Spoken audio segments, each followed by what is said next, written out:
The Innocents Abroad by Mark Twain. Chapter 58.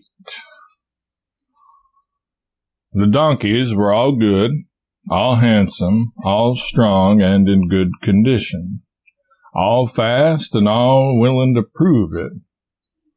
They were the best we had found anywhere and the most recherche. I do not know what recherche is, but that is what these donkeys were anyhow. Some were of a soft mouse color, and the others were white, black, and vari-colored. Some were close-shaven all over, except that a tuft like a paintbrush was left on the end of the tail. Others were so shaven in fanciful landscape garden patterns as to mark their bodies with curving lines, which were bounded on one side by hair, and on the other by the close plush left by the shears. They had all been newly barbered and were exceedingly stylish. Several of the white ones were barred like zebras with rainbow stripes of blue and red and yellow paint. These were indescribably gorgeous. Dan and Jack selected from this lot because they brought back Italian reminiscences of the old masters. The saddles were the high, stuffy, frog-shaped things we had known in Ephesus and Smyrna. The donkey boys were lively young Egyptian rascals who could follow a donkey and keep him in a canter half a day without tiring. We had plenty of spectators when we mounted, for the hotel was full of English people bound overland to India, and officers getting ready for the African campaign against the Abyssinian king Theodorus. We were not a very large party, but as we charged through the streets of the great metropolis, we made noise for 500, and displayed activity and created excitement in proportion. Nobody can steer a donkey, and some collided with camels, dervishes, effendis, asses, beggars, and everything else that offered to the donkeys a reasonable chance for a collision. When we turned into the broad avenue that leads out of the city toward Old Cairo, there was plenty of room. The walls of stately date palms that fenced the gardens and bordered the way threw their shadows down and made the air cool and bracing. We rose to the spirit of the time, and the race became a wild rout, a stampede, a terrific panic. I wish to live to enjoy it again. Somewhere along this route we had a few startling exhibitions of Oriental simplicity. A girl, apparently 13 years of age, came along the great thoroughfare dressed like Eve before the fall. We would have called her 13 at home, but here girls who look 13 are often not more than 9 in reality. Occasionally we saw stark naked men of superb build bathing and making no attempt at concealment. However, an hour's acquaintance with this cheerful custom reconciled the pilgrims to it, and then it ceased to occasion remark.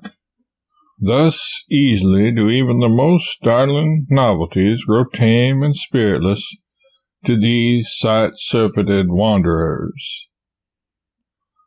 Arrived at Old Cairo, the camp followers took up the donkeys and tumbled them bodily aboard a small boat with a lateen sail, and we followed and got under way. The deck was closely packed with donkeys and men.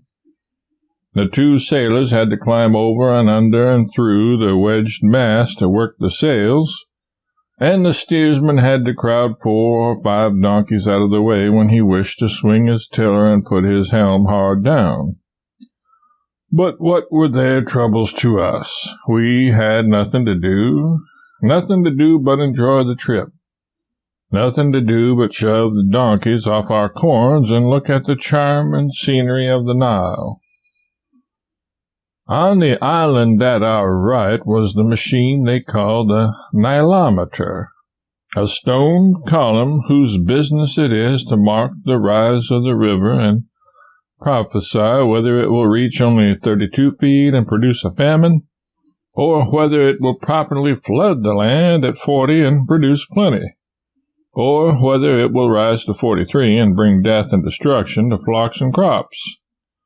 But how it does all this they could not explain to us so that we could understand.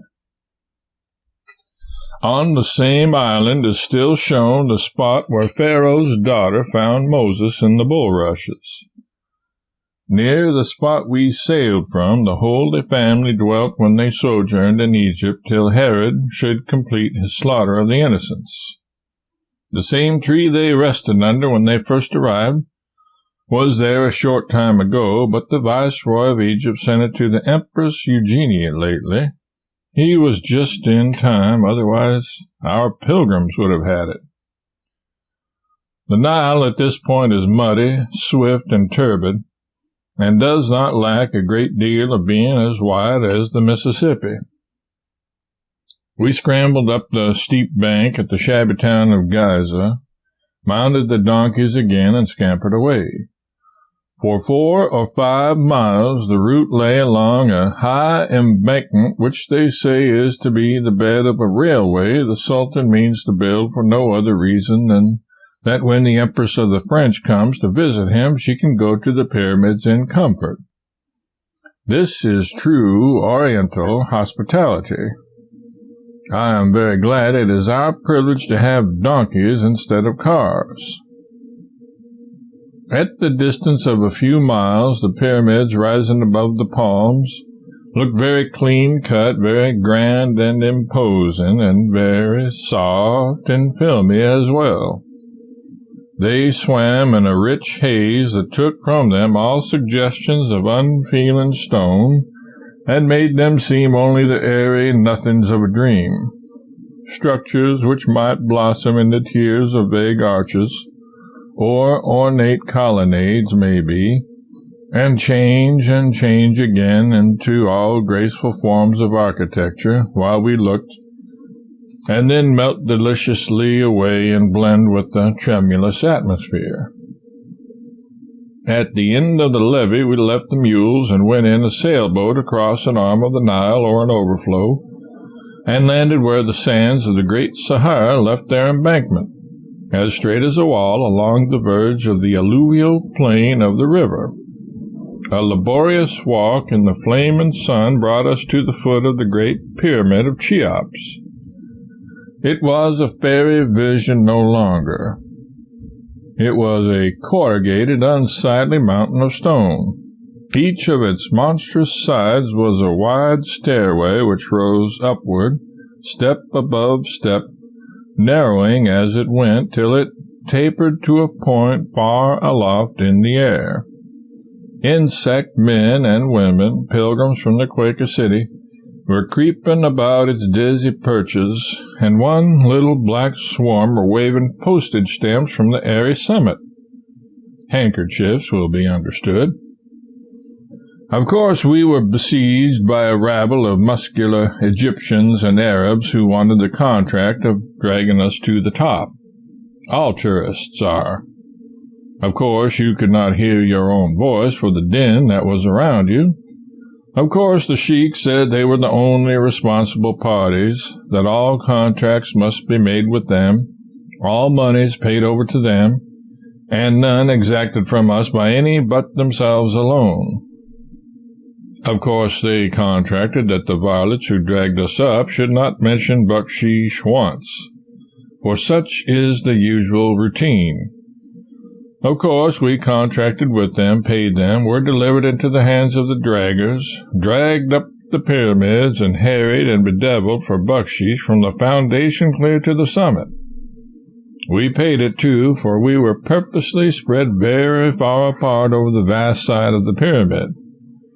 There was no help near if we called, and the Herculeses who dragged us had a way of asking sweetly and flatteringly for bucksheesh, which was seductive, and of looking fierce and threatening to throw us down the precipice, which was persuasive and convincing. Each step being full as high as a dinner table, there being very, very many of the steps, an Arab having hold of each of our arms and springing upward from step to step and snatching us with them, forcing us to lift our feet as high as our breasts every time, and do it rapidly and keep it up till we were ready to faint. Who shall say it is not lively, exhilarating, lacerating, muscle-straining, bone-wrenching, and perfectly excruciating and exhausting pastime climbing the pyramids? I beseech the varlets not to twist all my joints asunder. I iterated, reiterated, even swore to them that I did not wish to beat anybody to the top. Did all I could to convince them that if I got there the last of all, I would feel blessed above men and grateful to them forever. I begged them, prayed them, pleaded with them to let me stop and rest a moment. Only one little moment.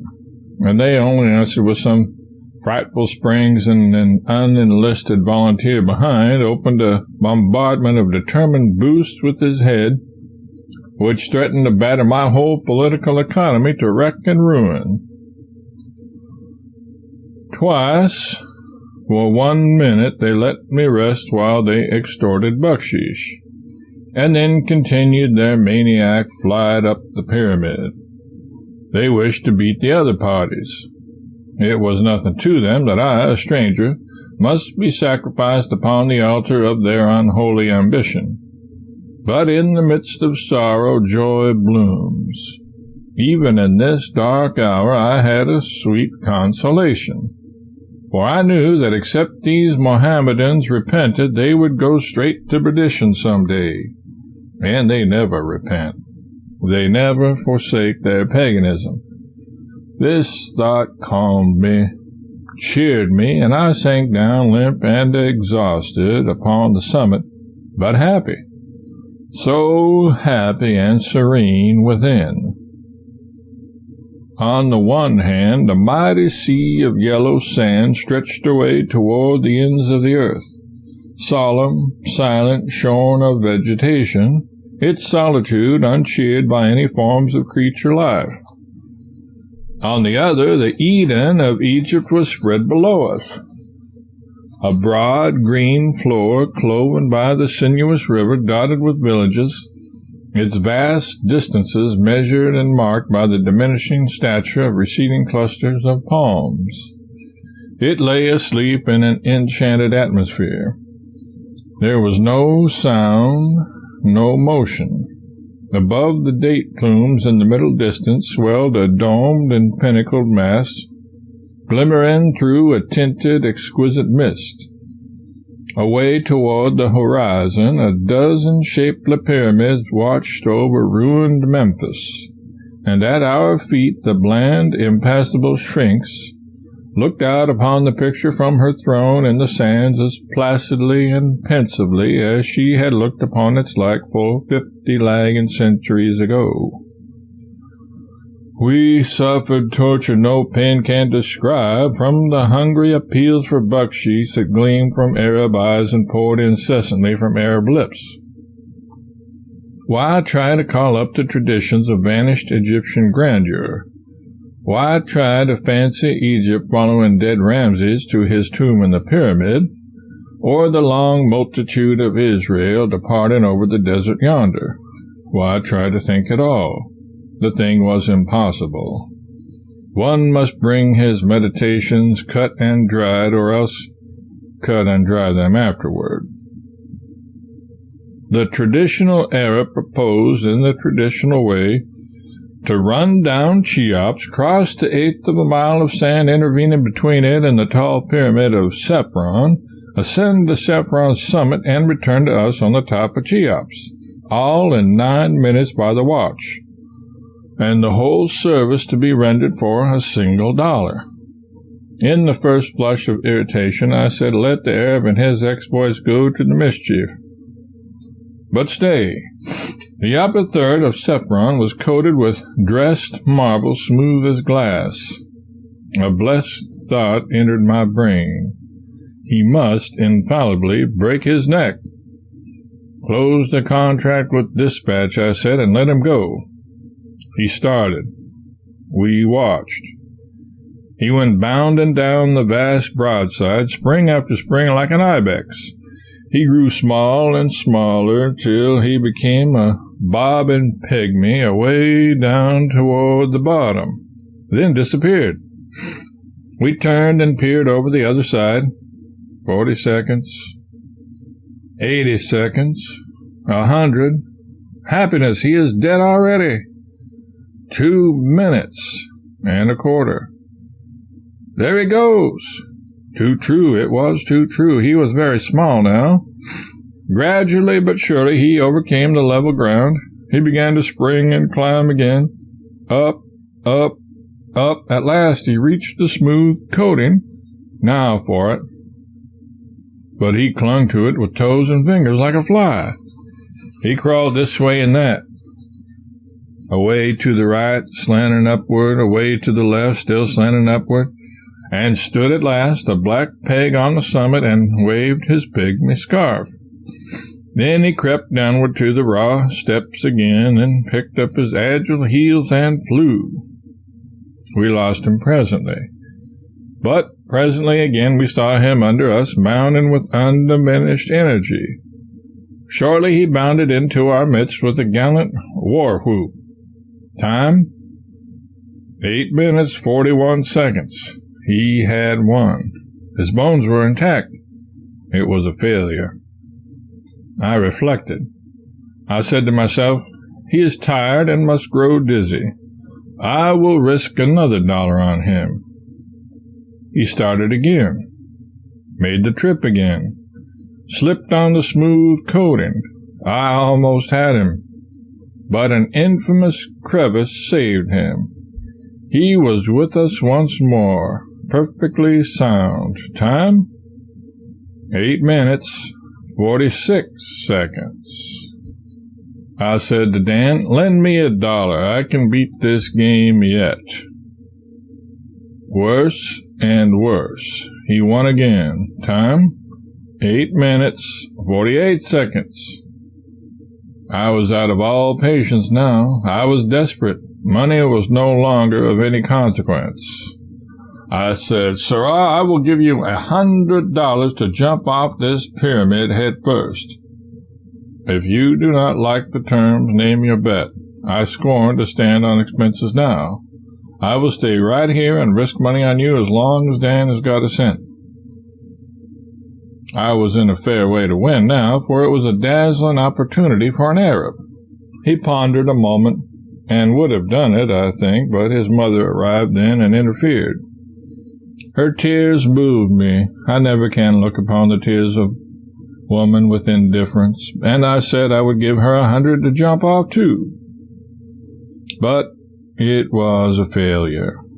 The Arabs are too high-priced in Egypt. They put on airs unbecoming to such savages. We descended hot and out of humor. The dragoman lit candles, and we all entered a hole near the base of the pyramid, attended by a crazy rabble of Arabs who thrust their services upon us uninvited. They dragged us up a long inclined chute and dripped candle grease all over us. This chute was not more than twice as wide and high as a Saratoga trunk, and was walled, roofed, and floored with solid blocks of Egyptian granite as wide as a wardrobe, twice as thick and 3 times as long. We kept on climbing through the oppressive gloom till I thought we ought to be nearing the top of the pyramid again, and then came to the Queen's chamber and shortly to the chamber of the King. These large apartments were tombs. The walls were built of monstrous masses of smooth granite, neatly joined together. Some of them were nearly as large square as an ordinary parlor. A great stone sarcophagus like a bathtub stood in the center of the king's chamber. Around it were gathered a picturesque group of Arab savages and soiled and tattered pilgrims who held their candles aloft in the gloom while they chattered, and the winking blurs of light shed a dim glory down upon one of the irrepressible memento-seekers who was pecking at the venerable sarcophagus with his sacrilegious hammer. We struggled out to the open air and the bright sunshine, and for the space of 30 minutes received ragged air by couples, dozens, and platoons, and paid them bucksheesh for services they swore and proved by each other that they had rendered, but which we had not been aware of before. And as each party was paid, they dropped into the rear of the procession and in due time arrived again with a newly invented delinquent list for liquidation. We lunched in the shade of the pyramid, and in the midst of this encroaching and unwelcome company, and then Dan and Jack and I started away for a walk. A howling swarm of beggars followed us, surrounded us, almost headed us off. A sheik in flowing white bournous and gaudy headgear was with them. He wanted more bucksheesh. But we had adopted a new code. It was millions for defense, but not a cent for bucksheesh. I asked him if he could persuade the others to depart if we paid him. He said yes, for 10 francs. We accepted the contract and said, "Now persuade your vassals to fall back." He swung his long staff round his head, and 3 Arabs bit the dust. He capered among the mob like a very maniac. His blows fell like hail, and wherever one fell, a subject went down. We had to hurry to the rescue and tell him it was only necessary to damage them a little, he need not kill them. In 2 minutes we were alone with the sheik and remained so. The persuasive powers of this illiterate savage were remarkable. Each side of the Pyramid of Cheops is about as long as the Capitol at Washington, or the Sultan's new palace on the Bosphorus, and is longer than the greatest depth of St. Peter's at Rome, which is to say that each side of Cheops extends 700 and some odd feet. It is about 75 feet higher than the cross on St. Peter's. The first time I ever went down the Mississippi, I thought the highest bluff on the river between St. Louis and New Orleans, it was near Selma, Missouri, was probably the highest mountain in the world. It is 413 feet high. It still looms in my memory with undiminished grandeur. I can still see the trees and bushes growing smaller and smaller as I followed them up its huge slant with my eye, till they became a feathery fringe on the distant summit. This symmetrical Pyramid of Cheops, this solid mountain of stone reared by the patient hands of men, this mighty tomb of a forgotten monarch, dwarfs my cherished mountain, for it is 480 feet high. In still earlier years than those I have been recalling, Holliday's Hill in our town was to me the noblest work of God. It appeared to pierce the skies. It was nearly 300 feet high. In those days I pondered the subject much, but I never could understand why it did not swathe its summit with never-failing clouds, and crown its majestic brow with everlasting snows. I had heard that such was the custom of great mountains in other parts of the world. I remembered how I worked with another boy at odd afternoons, stolen from study and paid for with stripes, to undermine and start from its bed an immense boulder that rested upon the edge of that hilltop. I remembered how, one Saturday afternoon, we gave 3 hours of honest effort to the task, and saw at last that our reward was at hand. I remembered how we sat down then and wiped the perspiration away, and waited to let a picnic party get out of the way in the road below, and then we started the boulder. It was splendid, and went crashing down the hillside, tearing up saplings, mowing bushes down like grass, ripping and crushing and smashing everything in its path, eternally splintered and scattered a wood pile at the foot of the hill, and then sprang from the high bank clear over a dray in the road. The Negro glanced up once and dodged, and the next second it made infinitesimal mincemeat of a frame cooper shop, and the coopers swarmed out like bees. Then we said it was perfectly magnificent and left, because the coopers were starting up the hill to inquire.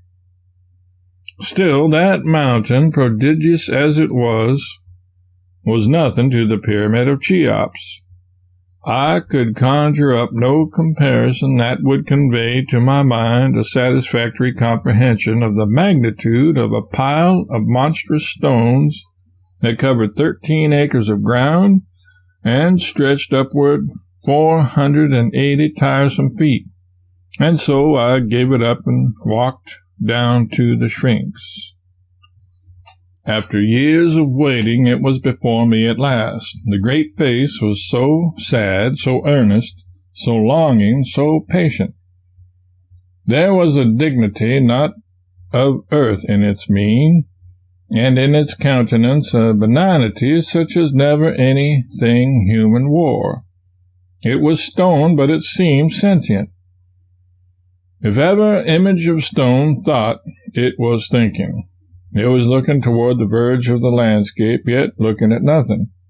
Nothing but distance and vacancy. It was looking over and beyond everything of the present, and far into the past. It was gazing out over the ocean of time, over lines of century waves which, further and further receding, closed nearer and nearer together, and blended at last into one unbroken tide away toward the horizon of remote antiquity.